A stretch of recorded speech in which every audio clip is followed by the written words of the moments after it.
In hundreds of interviews with homeless women over the course of 13 years, only one woman was not sexually abused as a little girl or raped as a young woman. For most of these women, home is a very scary place, a place they have fled. Ironically, the shelters are the first places that these women find safety, protection, and comfort. This is a woman's story as she told it. But what isn't in the story is the fact that she met another woman in the shelter, and they fell in love. And with their love, they both got out of the shelter system.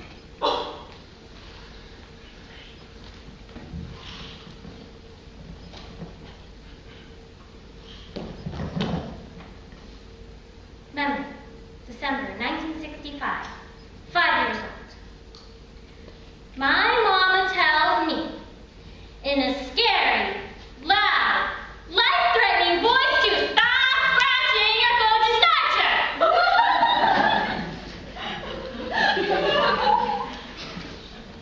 I become terrified that they're scratching it up down there. I do not touch myself again, even in the bath. I'm afraid of water getting in and filling me up so I explode. I put Band-Aids over my coochie to cover the hole, but they fall off in the water. I imagine a stopper, a bathtub plug up there to prevent things from entering me. I sleep with 3 pairs of happy heart-patterned cotton underpants underneath my snap-up pajamas. I still want to touch myself sometimes, but I don't.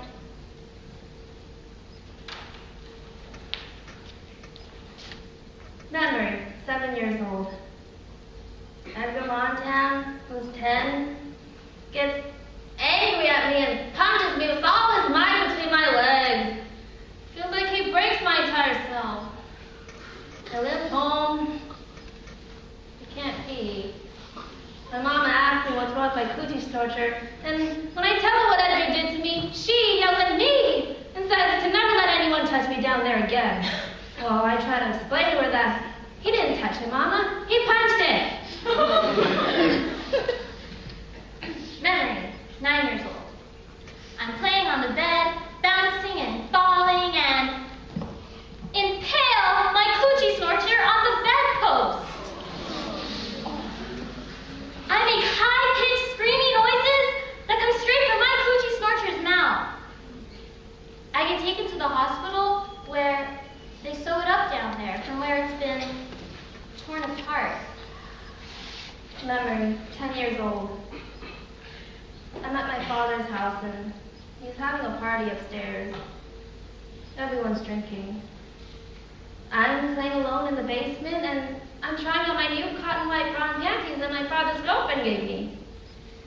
Suddenly, my father's best friend, this big man Alfred, comes up from behind and pulls my underpants down and sticks his big hard penis into my Coochi Snocher.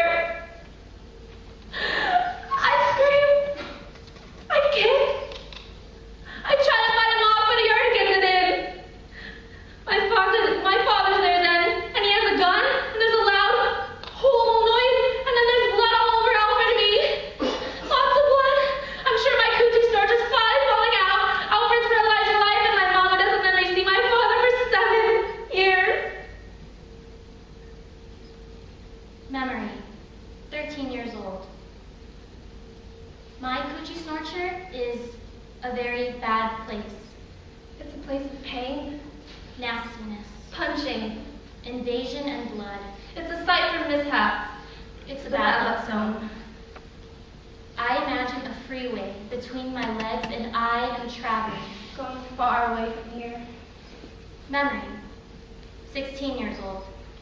There's this gorgeous 24-year-old woman in our neighborhood, and I stare at her all the time.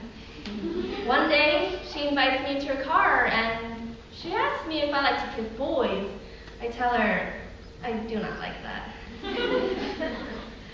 Then she says she wants to show me something, and she leans over and she kisses me so softly on the lips with her lips, and then she puts her tongue in my mouth.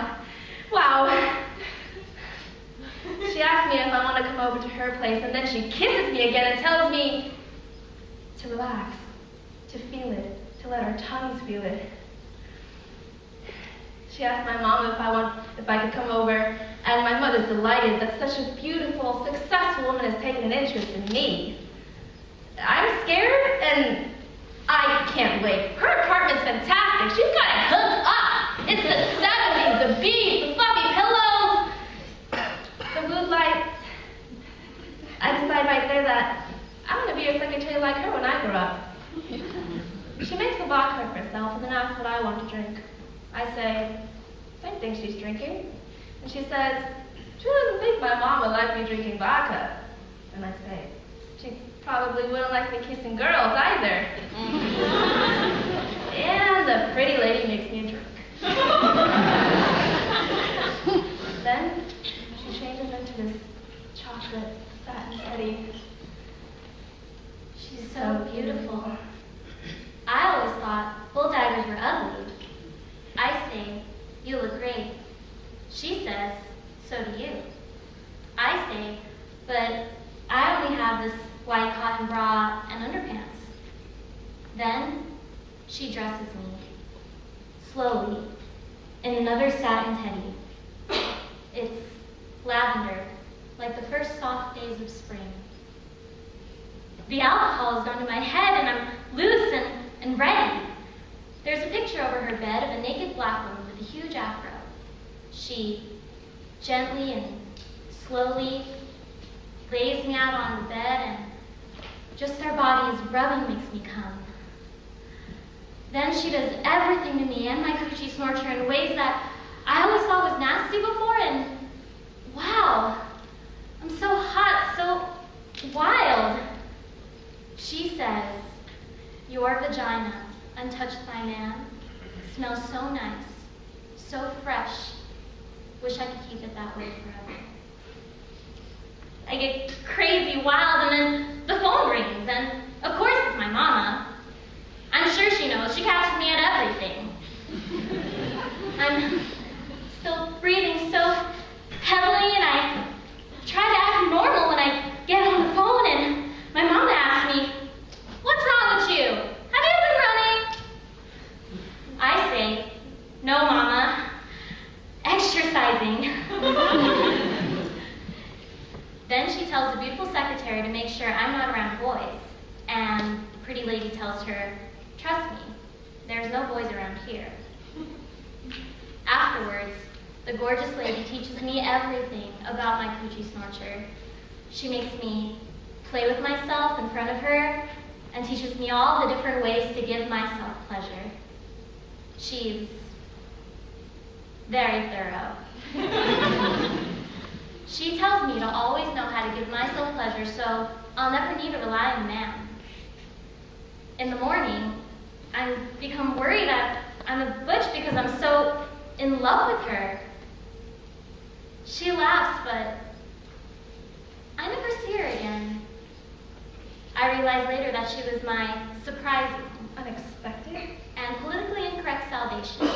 She transformed my sorry-ass Coochi Snocher And raised it into a kind of heaven.